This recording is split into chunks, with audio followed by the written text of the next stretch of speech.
जिस मंत्र का पढ़ने से मन पवित्र हो जाता है, जिस मंत्र को ध्यान से आवाज़ सुरीली हो जाती है, जिस मंत्र को गाने से मन गुंजित हो जाता है, वह महामंत्र, जिस मंत्र को कुत्ते ने सुना, कुत्ते का जीव देवता बन गया।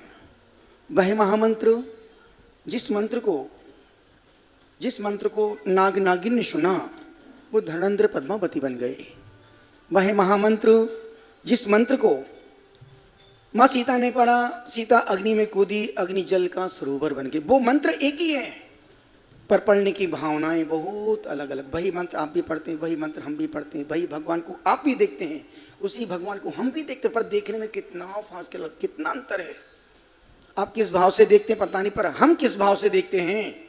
और मूर्ति को देख करके दादा कई बार लगता है कि पत्थर एक बार मंदिर गया भगवान बन गया, पत्थर एक बार मंदिर गया भगवान बन गया। आदमी जिंदगी भर मंदिर गया, इंसान नहीं बन पाया। बहुत कठिन काम है मंदिर जाना, मंदिर जाकर के मन को मंदिर बनाना बहुत कठिन काम है। मुझे मालूम है, एक भिखारी मंदिर के बाहर बैठा है, जन्मांध है, आंखों में रोशनी नहीं है, फिर भी वो मंदिर रोज जाता है। ठंडी हो, गर्मी हो, बरसात हो, कैसा भी मौसम हो, रोज मंदिर जाना, ढोक लगाना और फिर भीख मांगने का काम शुरू करना। और उसका मंदिर से उसका घर झोपड़ी 2 किलोमीटर दूर पड़ती है। मैं किसकी बात कर रहा हूँ? किसकी बात कर रहा हूँ? अंधे की। किसकी बात कर रहा हूँ? किससे कर रहा हूँ? आंख वालों से। किसकी बात कर रहा हूँ? अंधे की। किससे कर रहा हूँ? बस विरोधाभास देखो आप। एक चुहिया को एप्पल खाना था, सुनंदा मामी, एक चुहिया को, चुहिया मतलब समझते, चूहा की वाइफ, चुहिया को एप्पल खाना था। चुहिया आम के पेड़ पर गई, चुहिया को एप्पल खाना था, वो आम के पेड़ पर गई। उस आम के पेड़ पर एक बंदर बैठा था। उसने कहा, पगली तू यहां क्यों आई? उसने कहा, मुझे एप्पल खाना है। बेवकूफ, ये तो आम का पेड़ है। चुहिया ने कहा, ज्यादा तू चौधरी मत बन, मैं एप्पल साथ में लेके आई हूं, कहीं भी खा सकती हूं। बात समझने की है। वो अंधा भिखारी रोज मंदिर आता, मंदिर जाता, ढोक लगाता, परमात्मा को प्रणाम करता, ठंडी हो, गर्मी हो, बरसात, कैसा भी मौसम हो। एक युवक ने उस भिखारी से पूछा, अंधे सूरदास से पूछा, सूरदास इतना पानी बरस, धुआंधार पानी बरस रहा है और तू अपनी लकड़ी को लेकर के मंदिर जा रहा है, ढोक लगाता है, कैसा तू मूर्ख सूरदास है। पहले वो सुनता रहा, सूरदास सुनता रहा। जब उस लड़के ने पूरी मन की भड़ास निकाल दी, तुम समझते नहीं हो, अंधे हो, पागल हो, जब दिखता नहीं है क्यों मंदिर परमात्मा को ढोक लगाने, अपने घर के बाहर से ही ढोक लगा लेना। उस भिखारी ने उस आंख वाले से बहुत अच्छी बात कही। उस भिखारी सूरदास ने उस युवक से, आंख वाले व्यक्ति से, युवक से कहा कि बेटा मैं जन्मांध हूं, मुझे मेरी आंखों में रोशनी नहीं है। परमात्मा पिछले जन्म में कुछ ऐसे कुकर्म किए होंगे जिससे मुझे इस जीवन में आंखों में रोशनी नहीं मिली। अब आप देखो, हर इंद्रियां 2-2 हैं, सिर्फ मुख एक है। आंख 2, कान 2, नाक के छेद 2, नाक तो एक ही पर छेद 2 हैं, हाथ 2। और उनसे कहा, गुरुदेव समाइक का समय था, गुरुदेव 1-1:30 बजे गुरुदेव समाइक में ही खड़े थे। हम लोग को विहार करना था, चूंकि हम लोग की लंबी यात्रा थी। गुरुदेव के पास पहुंचे, गुरुदेव समाइक में ही खड़े थे। समय गुरुदेव ने पूरी की। गुरुदेव से कहा, गुरुदेव हमें कुछ याद नहीं रहता है, कोई मंत्र बतला दो। गुरुदेव ने कहा, बेटा इस मंत्र का रोज जाप करना। और गुरुदेव ने, तपस्वी सम्राट ने अपने हाथ से वो लिख करके मंत्र दिया। और वो मंत्र प्रश्न वहाँ पड़ा है, वो मंत्र मेरे पास आज भी लिखित, उनकी राइटिंग में लिखित रूप में, फट्टी वाला पर्स पड़ा है, वो आज भी मेरे पास उनकी राइटिंग में लिखित रूप में है। और फिर हमने उस मंत्र के बाद से संपूर्ण मंत्रों की जाप बंद कर दी है। एक गड्ढा खोदो, पर इतना गहरा गड्ढा खोदो, इतना गहरा गड्ढा खोदो कि मीठे पानी के स्रोत बह जाएं। अभी तुम्हारा हाल बेहाल है। जिनवाणी पढ़ते हो, उसमें लिखा इस मंत्र को पढ़ने से, इस मंत्र को पढ़ने से ऐसा पढ़ता है, ऐसा होता है, ऐसा होता है, ऐसा होता है, ऐसा होता है, और आप वो जाप पढ़ना शुरू कर देते हैं। और ध्यान रखना, ये सारे मंत्र कीलित हैं। यदि मंत्र जाप करने से कोई करोड़पति बनता तो बड़े बड़े पंडित पुजारी क्यों नहीं करोड़पति बन गए होते? फिर क्यों वो लिफाफे के पीछे घूम रहे हैं 1121 रुपये के लिफाफे के पीछे? मंत्र जाप से करोड़पति नहीं बनता है व्यक्ति, मंत्र जाप से पुण्य बढ़ता है, और जब पुण्य बढ़ता है तो परमात्मा छप्पर फाड़ के देता है। मंत्र से पैसा नहीं आता है, मंत्र का मन से गहरा संबंध है। मंत्र को जितने मन से पढ़ोगे वो मंत्र उतने पावर से काम करेगा। और अभी हम मंत्र माला हाथ में आते ही माला हाथ में 10-20 दाने खिसकते हैं, उबासी शुरू हो जाती। ये कौन सा मंत्र का जाप हो रहा भैया? और 2 बार ही नींद आती है आदमी को। एक तो जब पंडित लोग परिवेशन पर्व में जाते हैं, तत्वार सूत का मंगलाचरण, तत्वार सूत की वाचना करते हैं, मोक्ष मार्ग से नेताराम भेताराम कर्म भूभृताम, उनके पढ़ने से सामने वाला अरे भाई स्वाध्याय करवा रहे कि नींद की गोली तुम टैबलेट दे रहे हो? और फिर दूसरी बार जब वो कोई व्यक्ति जाप करता मंत्र माल जैसी माला हाथ में आती है 10-20 दाने तो बड़े उत्साह से जोश में होश में होते हैं, और जहां माला और 30-40 दाने खिसके कि बस आज कहते अभी तुम्हारा मंत्र से अटैचमेंट नहीं है। और जब तक मंत्र से अटैचमेंट नहीं होगा तब तक उबासी आती ही रहेगी, आती ही रहेगी।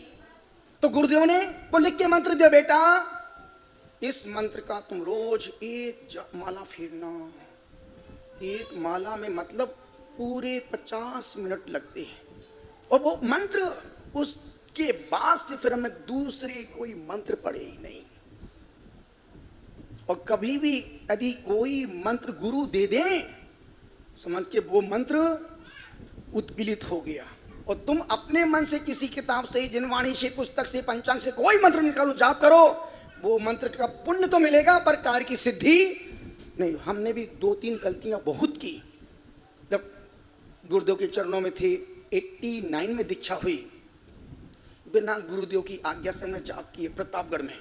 92 की बात है।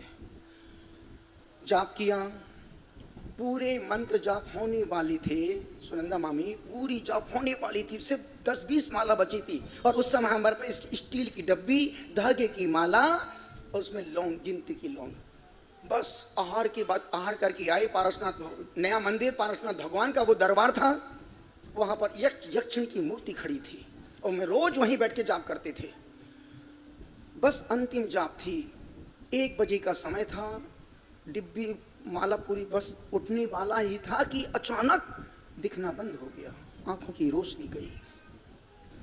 मैं सोच रहा था कि कुछ धुंधला धुंधला दिख रहा होगा, लाइट से आंख को फाड़ फाड़ के देखा, कुछ दिखे ही ना। डिब्बी ना फिट टट बोला कि डिब्बी कहाँ की? डिब्बी तो वहीं रखी है, माला भी वहीं रखी, पर दिख नहीं रहा है। रोना शुरू, हे भगवान अब तो हम अंधे हो गए, तो मुझे कपड़े पहन के घर जाना पड़ेगा। हिम्मत की, गुरुदेव का कक्ष गेट के पास था, और 10-20 सीढ़ियाँ उतर के गेट के पास जाना पड़ता था। जैसे तैसे टटोल, तो 1:30 बजे का समय है, और संघ का नियम है गुरुदेव जब 12 बजे समय को बैठते तो 2:30-3 बजे के बाद ही मिलते हैं। अब 1:30 बजे गुरुदेव के पास, गुरुदेव मुझे कुछ दिख नहीं रहा। जैसे सीढ़ियाँ उतर रहा था, एक साथ 20 सीढ़ियाँ नीचे, एक साथ, अब दिख तो है ही नहीं रहा, रखना था अब एक पेड़, एक साथ नीचे, माथा दे वाला रोती, गुरुदेव खोलो दरवाजे खोलो, गुरुदेव मुझे कुछ दिख नहीं रहा है। दरवाजे नहीं खुले। 30 बार कस के, गुरुदेव मुझे कुछ दिख नहीं रहा है, दरवाजे खोलो। गुरुदेव ने गुस्से में दरवाजे खोले। क्या हुआ? गुरुदेव मुझे दिख नहीं रहा, मना किया तुमको, समझते नहीं, मानते नहीं, भागो यहाँ से, जाओ यहाँ से। दरवाजे बंद कर लिए। मरता क्या ना करता। फिर रोते रोते वो सीढ़ियाँ पापे चढ़ते चढ़ते फिर पीछे बगीचे के पास कमरा था। एक बड़े कक्ष में पूरा संघ, तरुण सागर जी, सौरभ सागर जी, अरुण सागर जी, प्रबल सागर जी, प्रबुद्ध सागर जी सारे साधु उस कक्ष में, और एक एक्स्ट्रा रूम होता था जिसमें कभी कोई बीमारी पड़ जाए तो उस कक्ष में जाके लेट जाओ, बैठ जाओ। अपन टटोलते पहुंच गए उसी कक्ष में, जाके चटाई ओढ़ के लेट गए। रो रहे थे कि भगवान अब गुरुदेव ने भगा दिया है, अब किससे कहें। और सब साधु मजे, और कर लो बेटा सिद्धि, और प्रशंसा कर, और करो सिद्धि। पड़े हैं चटाई ओढ़ के। ठीक गुरु जो 3 पौने 3 बजे आए। पूछा प्रसन्न सागर जी कहाँ हैं? महाराज जी ने कहा भाई वहाँ लेटे हैं। गुरु जी कक्ष में आए, कमंडल गुरु जी जंगल जा रहे थे, कक्ष में आए। प्रसन्न सागर जी क्या हुआ? हमने काय को बताया क्या हुआ। पहले तो भगा दिया, अब बोले क्या अपन भी रोते रहे, पड़े रहे, रोते रहे। हमने कहा भैया सबका समय आता है, पर अब दिख तो कुछ है ही नहीं रहा, रोते रहे। गुरुदेव चटाई उठा ली, क्या हुआ? गुरुदेव कुछ दिख नहीं रहा है। मना किया, मानते नहीं हो। कौन से मंत्र का जाप? गुरुदेव देखे तो बताए कौन से मंत्र का जाप किया था। गुरुदेव ने 2 कमंडल, ठीक है उठ के बैठो, उठ के बैठ गया। कमंडल 2 छींटे आंखों चेहरे पे दिए और आंखों में रोशनी आ गई। 2 छींटे में आंखों में रोशनी आ गई। जैसी रोशनी चेहरे पे मुस्कुराहट, गुरुदेव वापस चले गए। जैसे गुरुदेव कमरे के बाहर गए, अब मैं खड़ा, फिर दिखी ना। फिर भाई गुरुदेव को बुलाओ, फिर दिखना बंद हो गया। गुरुदेव भाई रात में 1 बजे मेरे पास अब आए तो आए कैसे? गुरुदेव के पास बंबई के कुछ भक्त लोग आए थे, वो मुझे जीते जी 4 लोग उठा के ले गए 1 बजे, और हम भी चले गए। एक 2 ने 2 हाथ पकड़े, 2 ने 2 पैर लटका के ले गए और गुरुदेव के सामने हमको रख दिया। हूँ गुरुदेव अभी भी नहीं दिख रहा है। गुरुदेव ने 1 नींबू हाथ में दिया, जैसी नींबू हाथ में दिया फिर दिखना शुरू, और चेहरे पर मुस्कुराहट। गुरुदेव खड़े हो गया। जब पूरा मंदिर घूम के, रात में 2 बजे अकेला पूरा मंदिर घूम गुरुदेव के पास गया। गुरुदेव ठीक है जी गुरुदेव, वहां चलो जहां तुमने जाप किया। वहां जैसे लेके उस मंदिर में गए जिस वेदी के पास जाप किया था, वहां का यक्ष, इसने मुझे सिद्ध क्यों किया, इसको मैं छोड़ूंगा नहीं। गुरुदेव ने कहा ही नादान है, इसने बिना गुरु जी की आज्ञा से जाप किया है, इसको माफ करो। जब याद करे तब इसकी रक्षा करना, पर इसको परेशान। तब से आंखों में आज तक रोशनी गई नहीं। बिना गुरु की आज्ञा से जाप किया था तो हम अंधे हो गए थे, और अंधेपन का अंधत्व कैसा होता है हमसे अच्छा दूसरा कोई जान ही नहीं सकता है। वो सूरदास अंधा व्यक्ति, उससे कहा कि सूर्य जब तुमको दिखता ही नहीं फिर तुम मंदिर जाता क्यों है? सूरदास ने कहा कि बेटा मैं किसकी बात कर रहा हूं? अंधे की। किससे कर रहा हूं? आंख वाले। विरोधाभास देखो आप, अंधों की बातें मैं आंख वालों से कर रहा हूं। ऐसा ही हो गया जैसे गंजों की बस्ती में कंगी की दुकान, और अंधों की बस्ती में दर्पण की दुकान। टकलों की नगरी में कंगी की दुकान, कंगी बेच रहे हैं, और अंधों की बस्ती में आईना की दुकान लगा के बैठे हैं, और उसमें भी चल रही दुकान। निवेदन कर रहा हूं। वो सूरदास से एक युवक ने पूछा, आंख वाले सूरदास जब तुमको दिखता नहीं है फिर तुम क्यों रोज रोज परमात्मा के मंदिर में ढोक लगाने जाते हो?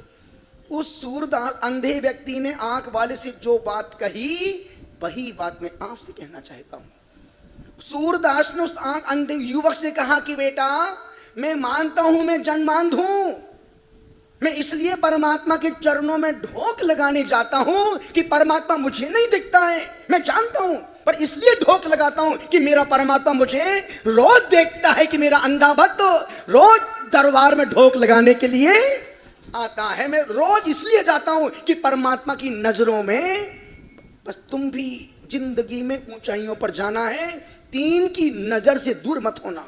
माँ बाप की नजर से कभी दूर मत होना, गुरु की नजर से कभी दूर मत जाना, और परमात्मा की नजर में एक बार जरूर 24 घंटे में भगवान, तुम देखो ना देखो पर भगवान हर पल तुमको देख रहा है। निवेदन कर। गुरुदेव ने सुबह कितनी अच्छी बात की, ईर्यापत की बात। 4 हाथ मुनि देख के क्यों चलते हैं? क्योंकि आंखों की क्षमता 4 हाथ के आगे फिर आंख चींटी को नहीं देख सकती है। 4 आंखों की दूरियां। यदि न्यूज़पेपर पढ़ना है तुम बिल्कुल चुप मुंह से चिपका लो, हाय मेरा दैनिक भास्कर, दिखेगा नहीं, दूरी। यदि कांच में अपना चेहरा देखना है तो निश्चित एक दूरी बना के रख, बिल्कुल मुंह से चिपका लो, हाय मेरा दर्पण, तो बिल्कुल भूतनाथ लगोगे और वो चेहरा भी दिखेगा नहीं। निवेदन इतना सा कर रहा हूं, गुरु की नजर से, प्रभु की नजर से और माँ बाप की नजर से एक बार 24 घंटे में गुजर। मुझे अच्छी सी याद आ गई एक संस्मरण गुरु, जब मैं गुरुदेव के साथ में था 89, गुरुदेव के साथ तरुण सागर जी, हम प्रज्ञा सागर जी, सौरभ सागर जी, सब पूरा संघ था, 7-8 पिच्छी थी। नडियाद गुरुदेव प्रतिष्ठा में जा रहे थे, गर्मी का मौसम था, वहां पर जा रहे। एक जो रास्ते के व्यवस्थापक थे उन्होंने व्यवस्था कर दी, जहां गाय भैंस बनती थी वहां व्यवस्था रात में रुकने की कर दी। तरुण सागर जी बोले, आचार्य श्री ये कोई स्थान है क्या, मच्छर है, खटमल है, बदबू आ रही। गुरुदेव ने कहा, बेटा मार्ग तो यही है, मार्ग तो यही है। फिर गुरुदेव को करोड़ आई, यार छोटे छोटे बच्चे हैं, रात भर नींद नहीं के बैठे रहेंगे, मच्छर काटेंगे। सुभाष गांधी, शैलेश भाई, सुभाष इधर आओ, 2-3 किलोमीटर आगे जाके कोई व्यवस्था है क्या रुकने की? फटाफट बोलो, आगे पहुंचे। एक पटेल का घर मिल गया, पटेल का घर मिल गया और पटेल पूरा घर खोल दिया अपना। जैसे वो लोग गए, गुरुदेव एक पटेल का घर है, बहुत अच्छा, उसमें 2-3 कमरे हैं, पूरी छत है, रात अच्छी गुजर जाएगी। चल चलते, फटाफट गुरुदेव निकले, अच्छी तपती तो सड़क पर पहुंच गए। जैसे उसके पटेल ने सुना कि यार कोई नागी साधु, नंगा बाबा, कोई दिगंबर साधु मेरे घर पे आ रहे हैं, उसने बढ़िया बाथरूम धो धा करके बढ़िया ड्राई फ्रूट्स और फल फूल और कोल्ड ड्रिंक, कॉफी, सबकी टेबल जमा के रखी है। सब साधु आएंगे मेरे घर में, बिंदास कोल्ड ड्रिंक पिलाएंगे। जैसे गुरुदेव पहुंचे, महाराज साहब ठंडा पियोगे, गर्म पियोगे, कॉफी पियोगे, फल खाओगे, ड्राई फ्रूट खाओ, काजू खाओ? गुरुदेव ने कहा, भैया हम दिगंबर साधु एक ही बार लेते हैं। और गुरुदेव ने उसको सिर पे हाथ रखा, सीधे नंगी छत पर जाकर के बैठ गए। चूंकि 7-7:15 बज गया था, गुरुदेव समय करने बैठ गए और हम लोग अपने अपने कक्ष में चले गए। रात में 9:30 बजे वही पटेल गुरुदेव की भैया वृत्ति करने के लिए आया। उस समय हम थे, प्रज्ञा तीनों महाराज जी गुरुदेव के पैर दबा रहे थे, सेवा कर रहे थे। गुरुदेव लेटे थे, गुरुदेव ने कहा, कुछ बोलो कुछ बोलो।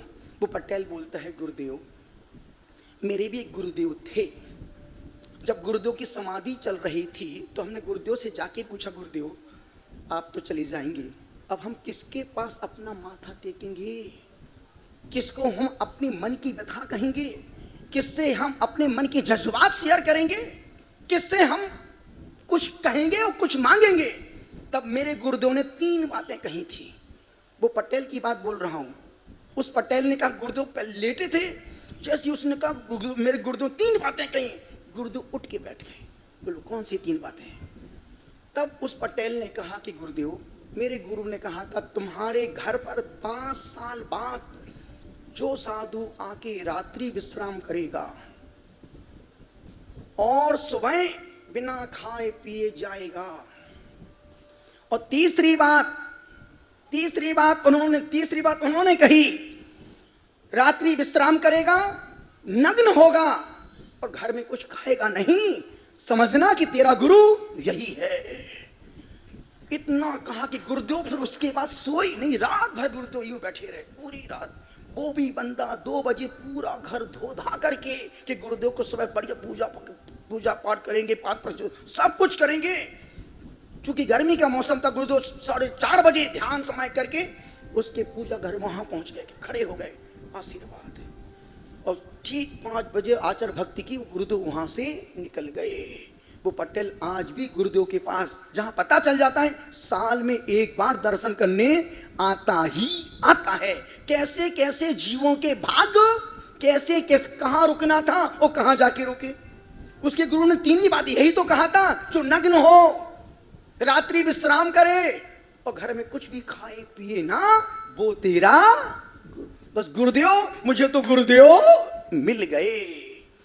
तो ऐसे ऐसे संस्मरण, ऐसी ऐसी घटनाएं, और गुरुदेव के जीवन में ऐसी ऐसी घटनाएं जिनको हम सुने तो सुनते ही रह जाएं, तो कहने का मतलब है उस सूरदास ने कहा कि देख, मैं अंधा हूं पर मेरा परमात्मा तो अंधा नहीं है। इसलिए 3 की नजरों में रोज एक बार जरूर गुजरा करो, माँ बाप की नजरों से, गुरु की नजरों से और परमात्मा की नजरों से। और जिस दिन नजर ना पड़ पाए और जो 3 की नजर में रहते हैं, संसार की नजरें उनका कुछ बिगाड़ नहीं सकती हैं। वो महामंत्र, जिस मंत्र को पढ़ने से, जो मंत्र गुरुदेव ने मुझे दिया था, वो मंत्र है, आज भी लिखित में मेरे पास ये बात। अशोक दादा, आपको मैं अपने हाथ से दे रहा हूं। हमारे बहरमपुर के वहां के भामाशाह है, खानदानी राजकुल परिवार के हैं। सोनी जी की, जो अजमेर की सोनी जी की नसिया, उस घर की बेटी। और हमारे सम्राट अशोक दादा, जो जब गुरुदेव ने मुझे आदेश दिया था, या बेटा तुम बंगाल आसाम की ओर जाओ, उसमें पूरा साथ देने वाले हमारे अशोक, सुनंदा मामी, एक बार जोरदार।